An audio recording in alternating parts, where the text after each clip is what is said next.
Hi, hello. Welcome to our channel, Raksha Avian Show. It's our channel. నేను మీ PVKY Chandrika, advocate and family counsellor. Some times నేను డివోషనల్గా కూడా హిందూ మతానికి రిలేటెడ్గా కూడా కొన్ని టాపిక్స్ చేస్తూనే ఉంటాను. నాట్ ఓన్లీ ఈ ఛానల్ అనే కాదు, మన ఛానల్లోనే కాదు, ఇంతకుముందు నేను డిఫరెంట్ ఛానల్స్లో కూడా నేను నా ధర్మాన్ని, నేను నా మతాన్ని ఎప్పుడు సపోర్ట్ చేస్తూనే మాట్లాడుతూ వచ్చాను. ఇప్పుడు కూడా మన ఛానల్లో కూడా అప్పుడప్పుడు ఈ లీగల్ కానీ జనరల్ కానీ కాకుండా ఇలా డివోషనల్గా కూడా కొన్ని విషయాలు మాట్లాడాలి అని అనుకుంటూ ఈరోజు టాపిక్ 2 విషయాలు ఇక్కడ మాట్లాడతాను. ఫస్ట్ వన్, రఘురామకృష్ణరాజు, జడా శ్రావణ కుమార్, వీళ్ళిద్దరికి రిలేటెడ్గా ఒక రామ మందిర నిర్మాణానికి సంబంధించిన issue number 1. Number 2, Prakash Raj అనే ఒక సినిమా యాక్టరు రాముని కోసం మాట్లాడిన పిచ్చి మాటలు.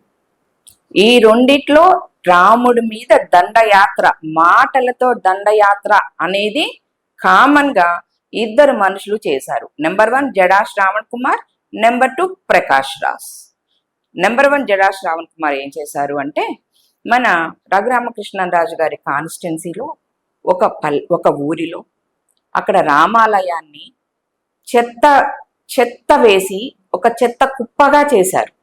రామాలయంలో కానీ ఏదైనా ఆలయంలో పూజలు జరగకపోవటం, ఆలయాన్ని మూసివేయటం అనేది మనం అందరం చూస్తూనే ఉన్నాము. అది జరుగుతూనే ఉంది. అయ్యో అనుకుంటాము, కుదిరితే బాగు చేసుకుని పూజలు చేస్తాము, లేదంటే లేదు. కానీ దేశంలో మొట్టమొదటిసారిగా ఒక రామాలయాన్ని చెత్త కుప్పగా మార్చినది మాత్రం ఆ కాన్స్టిట్యున్సీలో ఉన్న ఒక పల్లెటూరులో జరిగింది. అది రఘురామకృష్ణరాజు గారికి ఈ సాక్షి పేపర్ బేస్ చేసుకొని ఆయనకు ఆ న్యూస్ తెలిస్తే ఆయన అక్కడికి సంబంధించిన వాళ్ళతో మాట్లాడి ఆ చెత్తని ఇమీడియట్ గా క్లియర్ చేయమని చెప్తే, చెత్తని క్లియర్ చేయటానికి వెళ్ళిన వాళ్ళ మీద ఒక మతానికి సంబంధించిన వాళ్ళు ఏం చేశారు అంటే, ఇది రామాలయాన్ని ఇక్కడ పునరుద్ధరించడానికి మేము ఒప్పుకోము, మేమెవరము ఇక్కడ గుడిలో పూజలు చెయ్యట్లేదు, మేమందరము ప్రార్థనలకు వెళ్లే వాళ్ళము, ఇక్కడ రామాలయం అవసరం లేదు అని ఎవరైతే ఆ చెత్తని క్లీన్ చేయటానికి వెళ్ళారో వాళ్ళ మీద వీళ్ళు దండయాత్ర చేశారు. దండయాత్ర అంటే తెలిసిందే కదండి, కొట్టడం, తిట్టడం, బూతులతో రెచ్చిపోవటం. ఇదంతా జరిగిన తర్వాత రఘురామకృష్ణరాజు గారు అక్కడికి వెళ్ళారు. ఆయన్ని కూడా ఆ గుడి లోపలికి వెళ్ళనివ్వాల, ఏదైతే ఆ చెత్త ఉందో దాని దగ్గరికి ఆయన్ని వెళ్ళనివ్వాల. అయినా ఆయన వెళ్ళారు, ఆ చెత్తని క్లీన్ చేయించారు. అక్కడ టెంపుల్ కడతాను అని చెప్పేసి ఆయన అక్కడ ప్రామిస్ చేశారు. దానికి కావాల్సిన పర్మిషన్స్ కూడా ఆయన అప్లై చేశారు. ఓకే, ఇది ఇలా జరుగుతూ ఉంటే జడా శ్రావణ్ కుమార్ గారని ఒక రిటైర్డ్ జడ్జి, లోయర్ కోర్టులో ఒక జడ్జిగా ఉండేవాళ్ళు. ఆయన రిటైర్ అయ్యారా, రిటైర్మెంట్ తీసుకోమని చెప్పారో మనకైతే తెలియదు, కానీ ఆయన రిటైర్డ్ జడ్జి అని చెప్పుకుంటారు. హైకోర్టులో కేసెస్ చేస్తారు. ఇంతకు ముందు వరకు టీడీపీకి ఫేవరబుల్ గా ఉన్నారు. ఇప్పుడు టీడీపీని ఇష్టం వచ్చినట్టు మాట్లాడుతూ వైసీపీకి ఫేవరబుల్ గా మాట్లాడుతూ ఉన్నారు ఆయన. ఓకే, ఆయన ఏం చేశారంటే కోర్టులో కేసేశారు. ఇలా రామాలయం ఉంది, దాన్ని ఇలా చెత్తగా చేశారు. రఘురామకృష్ణరాజు గారు ఎవరికి చెప్పకుండా ఇంటర్ఫియర్ అయ్యి ఆ చెత్తనంతా క్లీన్ చేయించారు. ఇప్పుడు అక్కడ గుడి కడతాను అని చెప్పి మాట్లాడుతున్నారు. దీనికి కావాల్సిన పర్మిషన్స్ తీసుకోలేదు అని ఆయన కోర్టులో కేసు ఫైల్ చేశారు. హైకోర్టు అడిగింది, ఏంటి సిచ్యువేషన్ ఏంటి రఘురామకృష్ణరాజు గారు, మీరు పర్మిషన్స్ తీసుకున్నారా అంటే ఆయన ఇమ్మీడియట్ గా పర్మిషన్స్ తీసుకున్నది సబ్మిట్ చేశారు. ఆ కేసుని కొట్టివేయటం, లేదు అంటే కొంతకాలానికి తీర్పు వాయిదా వేయటం జరిగింది. అంటే అక్కడ ఎవరు ఫూల్ అయ్యారు? జడా శ్రావణ్ కుమార్ గారి ఫూల్ అయ్యారు కదా. ఎందుకు వీళ్ళందరూ హిందూ ధర్మం కోసం, హిందూ ధర్మంలో ఉన్న దేవతలు దేవుళ్ళ మీద టార్గెట్ చేస్తూ బ్రతుకుతున్నారో నాకు అర్థం కావట్లా. హిందూ ధర్మం అనేది ఈ రోజు వచ్చింది కాదు, హిందూ ధర్మం ఈ రోజు వచ్చింది కాదు, సనాతనం. ఈ క్రిస్టియానిటీ కానీ, ఇస్లాం కానీ, జైను ఇవన్నీ లేక ముందు నుంచి ఉన్నదే సనాతన ధర్మం. ఆ సనాతన ధర్మంలో నుంచే ఇవన్నీ పుట్టుకొని వచ్చాయి. ఇది క్లియర్. ఎవరు కాదు అని వాదించినా ఇదే నిజం. నిజం ఎప్పుడు నిలకడగానే ఉంటుంది. అబద్ధం అరుచుకుంటూ తిరిగి నిజం దగ్గరకు వచ్చేటప్పటికి అలిసిపోయి పడిపోతుంది. ఇది అన్ని విషయాల్లో అప్లై అవుతుంది. ఓకే, ఇక్కడ next coming to the second topic ఏంటి అంటే మన ప్రకాష్ రాజ్ గారు. ఆయన ఎంత వరస్ట్గా కామెంట్ చేశారు. దానికి చూస్తూ వింటున్న వాళ్ళు కూడా చప్పట్లు కొట్టారు అంటే ఈయనే మూర్ఖుడు అంటే చప్పట్లు కొట్టిన వాళ్ళు ఇంకెంత మూర్ఖులు.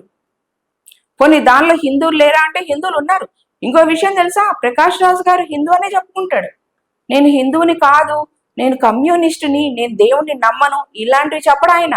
నేను హిందువుని అంటూనే హిందూ మతాలను తిడతారు. ఇదే ఈయనలో ఉన్న స్పెషాలిటీ. ఈయన ఒక నటుడుగా ఎంత గొప్పగా రాణిస్తారో ఈ విధమైన వీటిల్లో కూడా అంత గొప్పగా జీవిస్తూ మాట్లాడతారు.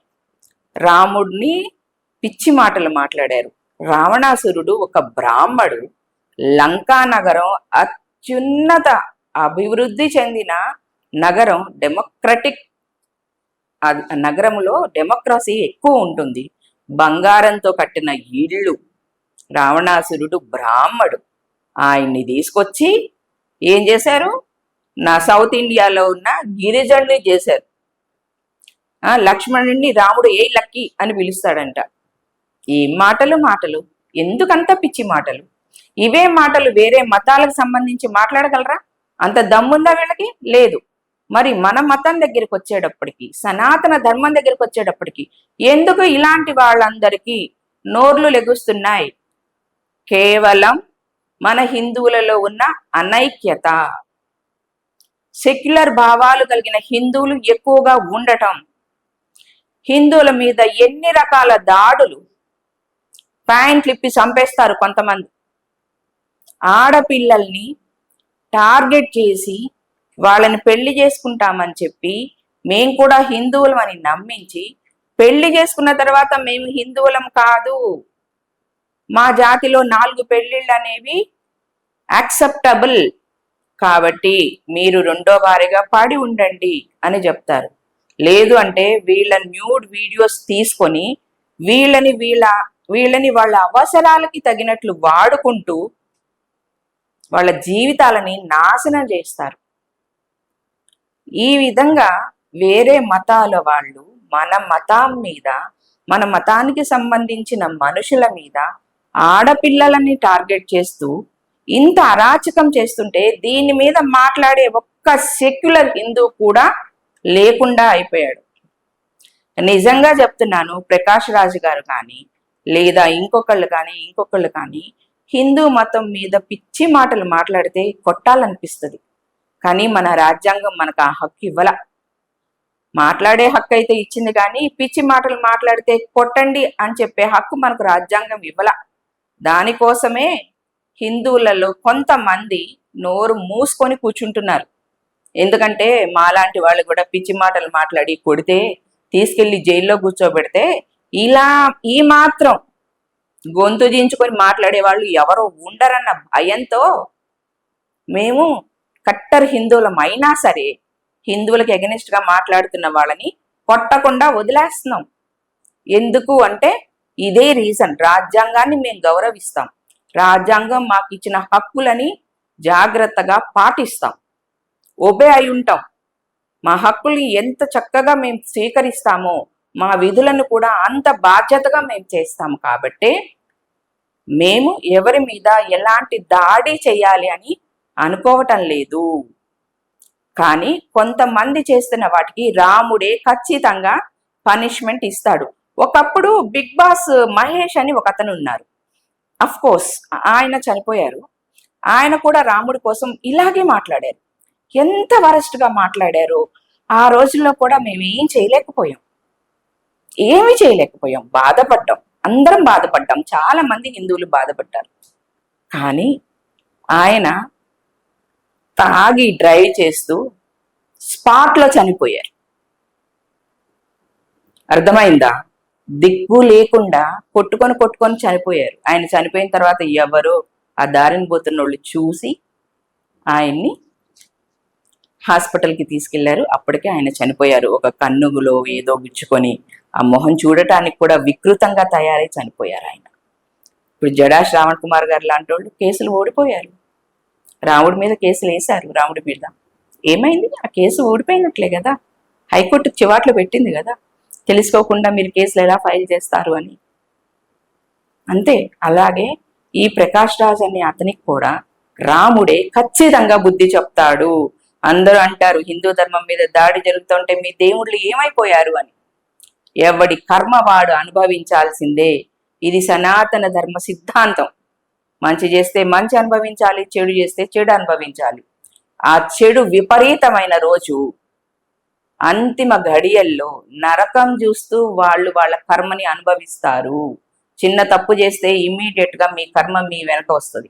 చిన్న తప్పుకి తగిన పనిష్మెంట్ మీకు ఇమ్మీడియట్ గా వస్తుంది. కానీ మీరు చాలా పెద్ద తప్పులు చేస్తున్నారు, చాలా పెద్ద పనిష్మెంట్ ఏదో ఒక రోజు మీరందరూ అనుభవించక తప్పదు.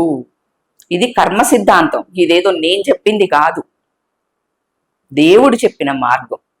ఏ దేవుడైనా సరే మంచి చేయండి, ప్రేమించండి అనే చెప్పాడు. కానీ పరమతాలని తిట్టండి, ఆ మతంలో ఉన్న వాళ్ళని మన మతాల్లోకి బలవంతంగా మార్చండి అని ఏ మతము నాకు తెలిసినంత వరకు బోధించలేదు.